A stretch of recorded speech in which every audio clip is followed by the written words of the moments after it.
Assalamualaikum, izinkan kami mempresentasikan tentang pemilihan dan evaluasi supplier. Perkenalkan anggota kelompok kami, yang pertama ada Febri Dekavilian dengan NPM 17063, dan yang kedua Lutfi Fansuri 17095, yang ketiga Lutfi Fauzi Rahman dengan NPM 17097, dan yang terakhir Lutfi Nur Rahman dengan NPM 17098. Nah, pembahasan pertama kita itu adalah apa itu evaluasi supplier. Pemilihan supplier merupakan kegiatan strategis, terutama apabila supplier tersebut akan memasok item yang krisis atau akan digunakan dalam jangka panjang sebagai supplier penting. Kriteria yang digunakan harus mencerminkan strategi supply chain maupun karakteristik dari item yang akan dipasok. Evaluasi supplier diperlukan untuk meminimalisir kegagalan-kegagalan yang disebabkan ketidaksesuaian bahan baku yang diinginkan yang pada akhirnya dapat membuat kerugian pada perusahaan. Sehingga evaluasi supplier pada perusahaan itu sangatlah penting untuk dilakukan. Nah, membahas materi yang kedua, apa metode yang digunakan dalam pemilihan dan evaluasi supplier? Menurut kelompok kami, metode yang digunakan dalam pemilihan dan evaluasi supplier adalah AHP atau Analytical Hierarchy Process. AHP merupakan metode pengambilan keputusan secara hierarki atau tingkat yang dipilih dari berbagai kriteria dan alternatif. Lalu dipertimbangkan prioritas dari masing-masing alternatif tersebut.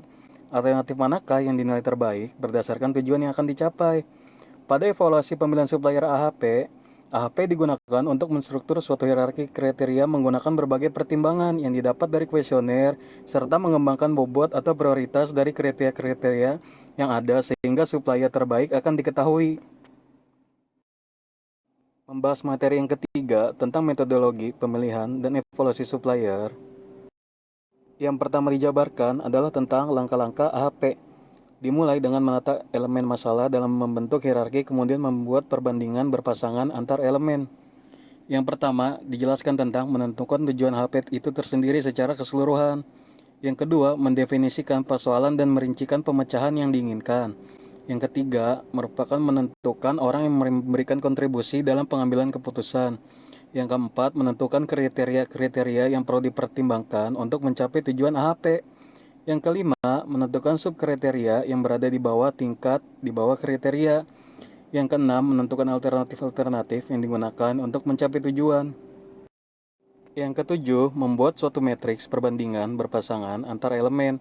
Yang kedelapan, setelah mengumpulkan semua data perbandingan berpasangan, kemudian memasukkan nilai-nilai kebalikan beserta entry bilangan 1 sepanjang diagonal utama.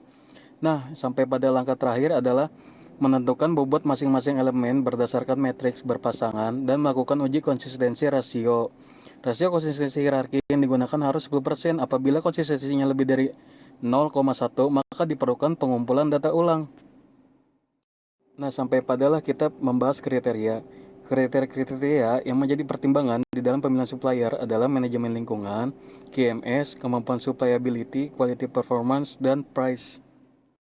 Nah, berikut merupakan chart kriteria pemilihan. Ini kami buat berdasarkan analisis kami sendiri. Jadi, lingkungan yang luas ini tercakup tentang manajemen lingkungan.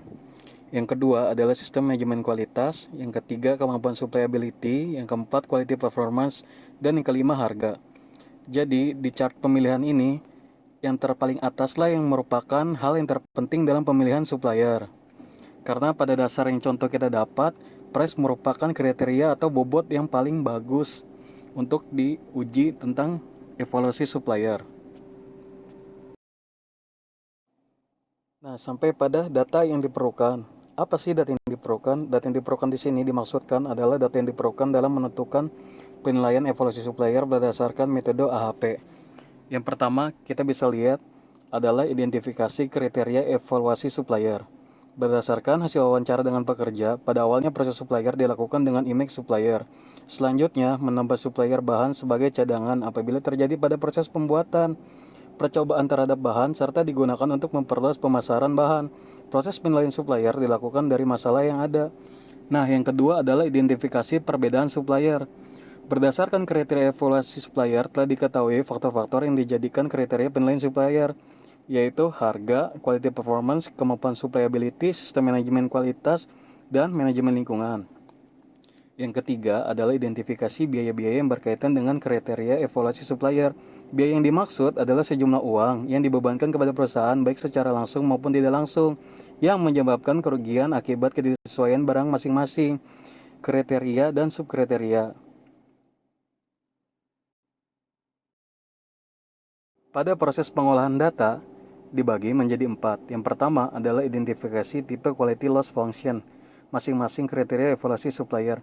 Sebelum menghitung loss function dari hasil AHP, tiap-tiap kriteria perlu dilakukan identifikasi tipe loss function kriteria terlebih dahulu.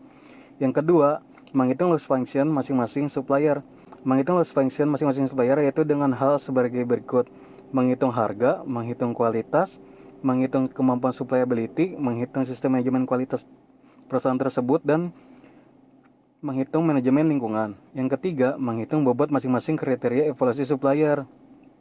Untuk mengetahui supplier yang menimbulkan kerugian minimum dan sesuai dengan keinginan perusahaan, maka perlu dilakukan perhitungan terhadap bobot masing-masing kriteria evaluasi supplier. Bobot kriteria akan digunakan untuk menentukan supplier yang memberikan kerugian minimum dan sesuai dengan kemampuan perusahaan. Yang keempat, merupakan menentukan supplier terbaik. Penentuan supplier terbaik dengan menggabungkan metode Taguchi dan AHP. Penggabungan dilakukan dengan cara melakukan perkalian hasil perhitungan Taguchi dengan bobot masing-masing kriteria yang diketahui dengan menggunakan AHP. Selanjutnya, total kerugian pada masing-masing kriteria dengan bobot masing-masing dihitung atau dikalikan. Kesimpulan dari pembahasan ini adalah bahwa rancangan model seleksi dan evaluasi supplier dengan metode HP menghasilkan bobot prioritas kriteria dan subkriteria, serta peringkat dari alternatif supplier sebagai metode yang dapat menunjukkan pertimbangan dari satu alternatif yang dirasa seharusnya kelemahan yang cukup berpengaruh, tetapi di sisi lain memiliki ketahanan yang perlu dipertimbangkan. Sekian presentasi dari kelompok kami, terima kasih.